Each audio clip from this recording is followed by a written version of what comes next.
जय माता जी। दुर्गा सप्तशती का 11वां अध्याय। देवताओं का देवी की स्तुति करना और देवी का देवताओं को वरदान देना।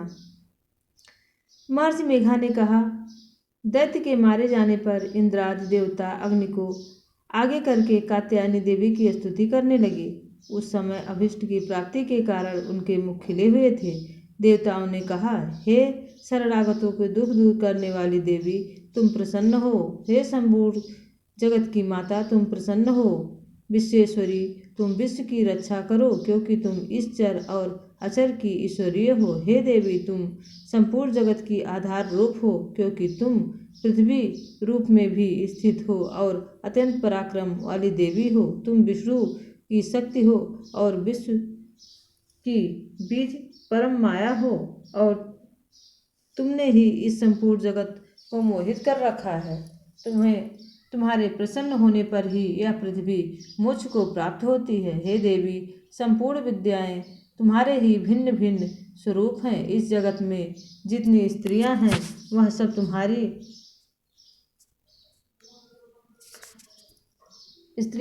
तुम्हारी ही मूर्तियां हैं। एकमात्र तुमने ही इस जगत में व्याप्त कर रखा है। तुम्हारी स्तुति किस प्रकार हो सकती है, क्योंकि तुम परम बुद्धि रूप हो और संपूर्ण प्राणी रूप स्वर्ग और मुक्ति देने वाली हो। अतः इसी रूप में तुम्हारी स्तुति की गई है। तुम्हारी स्तुति के लिए इससे बढ़कर और क्या युक्तियाँ हो सकती है। संपूर्ण जनों के हृदय में बुद्धि रूप होकर निवास करने वाली, स्वर्ग तथा मोक्ष प्रदान करने वाली, हे नारायणी देवी, तुमको नमस्कार है। कलाकाष्ठा आदि रूप में अवस्थाओं को परिवर्तन की ओर ले जाने वाली, प्राणियों का अंत करने वाली नारायणी, तुमको नमस्कार है। हे नारायणी, संपूर्ण मंगलों को मंगल रूप वाली, हे शिवे, हे संपूर्ण प्रयोजनों को सिद्ध करने वाली, हे शरणागत वत्सला, तीनों नेत्रों वाली गौरी, तुमको नमस्कार है। सृष्टि स्थिति तथा संहार की शक्तिभूता सनातनी देवी, गुणों का आधार तथा सर्व सुखमयी नारायणी, तुमको नमस्कार है। हे शरण में आए हुए शरणागतों, दीन दुखियों की रक्षा में तत्पर, संपूर्ण पीड़ाओं को हरने वाली, हे नारायणी, तुमको नमस्कार है। हे नारायणी, तुमको नमस्कार है।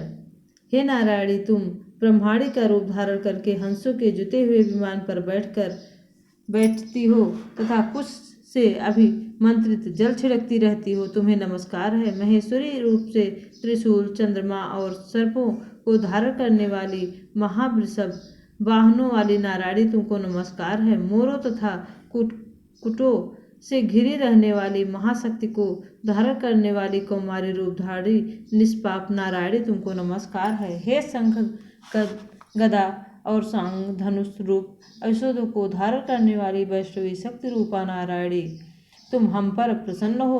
तुम्हें नमस्कार है। हे दांतों पर पृथ्वी धारण करने वाली, वाराह रूप धारिणी कल्याणमयी नारायणी, तुमको नमस्कार है। हे उग्र नृसिंह रूप से दैत्यों को मारने वाली, त्रिभुवन की रक्षा में संलग्न रहने वाली नारायणी, तुमको नमस्कार है।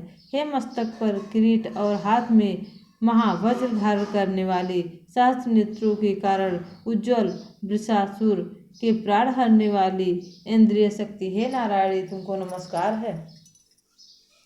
हे शिवदीति स्वरूप, हे दैत्यों के महामद को नष्ट करने वाली, हे घोर रूप वाली, हे महाशब्द वाली, हे नारायणी, तुम्हें नमस्कार है। दाढ़ों के कारण विकराल मुंह वाली, मुंडमाला से विभूषित मुंड मर्दिनी चामुंडा रूपा नारायणी, तुमको नमस्कार है। हे लज्जा लक्ष्मी, लज्जा विद्या, महाविद्या, श्रद्धा,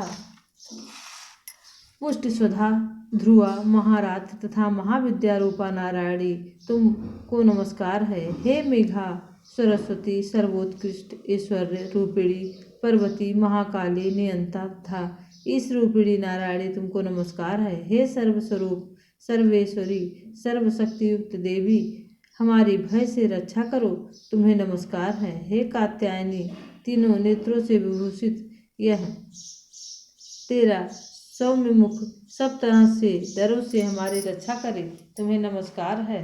हे भद्रकाली, ज्वालाओं के समान भयंकर, अति उग्र एवं संपूर्ण असुरों को नष्ट करने वाला तुम्हारा त्रिशूल हमें भयों से भय से बचावे। तुमको नमस्कार है, हे देवी, जो अपने शब्द से इस जगत को पूरित करके दैत्यों के तेज को नष्ट करता है। वह आपका घंटा इस प्रकार हमारी रक्षा करे, जैसे कि माता अपने पुत्रों की रक्षा करती हैं। चंडिके, सुरों के रक्त और चर्बी से चर्चित जो आपकी तलवार है, वह हमारा मंगल करे। हम तुमको नमस्कार करते हैं, हे देवी। तुम जब प्रसन्न होती हो तो संपूर्ण रोगों को नष्ट कर देती हो, और जब रुष्ट हो जाती हो तो संपूर्ण वांछित कामनाओं को नष्ट कर देती हो। और जो मनुष्य तुम्हारी शरण में आते हैं उस पर कभी कभी विपत्ति नहीं आती है, बल्कि तुम्हारी शरण में गए हुए मनुष्य दूसरों को आश्रय देने योग्य हो जाते हैं। अनोख रूप से बहुत प्रकार की मूर्तियों को धारण करके इस धर्मद्रोही असुरों का तुमने संहार किया है, वह तुम्हारे सिवा और कौन कर सकता है। चतुर्दश विद्याएं, शास्त्र और चारों वेद तुम्हारे ही प्रकाश से प्रकाशित हैं, उसमें तुम्हारा ही वर्णन है। और जहाँ राक्षस, विषैले सर्प, शत्रुगण और वहाँ समुद्र के बीच में तुम साथ रहकर इस विश्व की रक्षा करती हो। हे विश्वेश्वरी, तुम विश्व का पालन करने वाली विश्वरूपा हो, इसलिए संपूर्ण विश्व को धारण करती हो, इसलिए ब्रह्मा, विष्णु, महेश की भी वंदनीय हो। जो भक्तिपूर्वक तुमको नमस्कार करते हैं वह विश्व को आश्रय देने वाले बन जाते हैं। हे देवी, तुम प्रसन्न हो और असुरों को मारकर जिस प्रकार हमारी रक्षा की है, ऐसे ही हमारे शत्रुओं से सदा हमारी रक्षा करती रहो। संपूर्ण जगत के पाप नष्ट कर दो और पापों तथा उनके फलस्वरूप होने वाली महामारी आदि बड़े बड़े उपद्रवों को शीघ्र ही दूर कर दो। विश्व की पीड़ा को हरने वाली देवी, शरण में पड़े हो पर प्रसन्न हो। त्रिलोक निवासियों को पूजनीय परमेश्वरी, हम लोगों को वरदान दो। देवी ने कहा, हे देवताओं, मैं तुमको वर देने के लिए तैयार हूँ।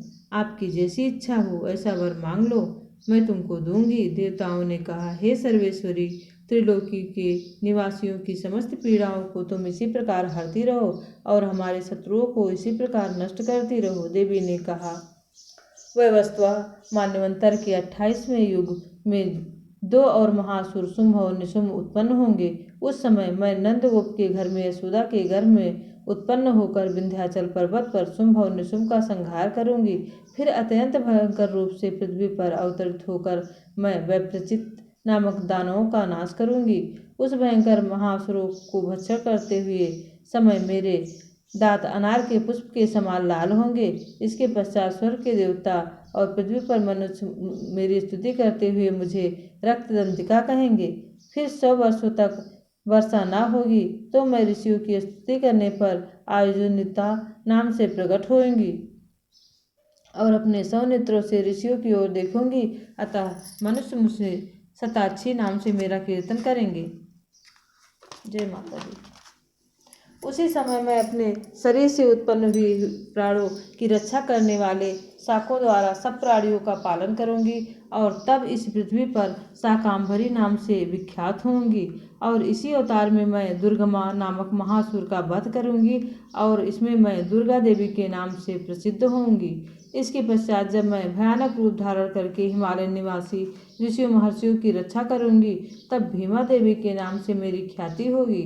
और जब फिर अरुण नामक असुर तीनों लोगों को पीड़ित करेगा, तब मैं असंख्य भ्रमरों का रूप धारण करके उस महादैत्य का वध करूंगी। तब स्वर्ग में देवता और मृत्युलोक में मनुष्य मेरी स्तुति करते हुए मुझे भ्रमरी नाम से पुकारेंगे। इस प्रकार जब जब मैं पृथ्वी राक्षसों से पीड़ित होगी, तब मैं अवतरित होकर शत्रुओं का नाश करूंगी। जय माता जी। यहाँ 11वां अध्याय समाप्त होता है। जय माता दी।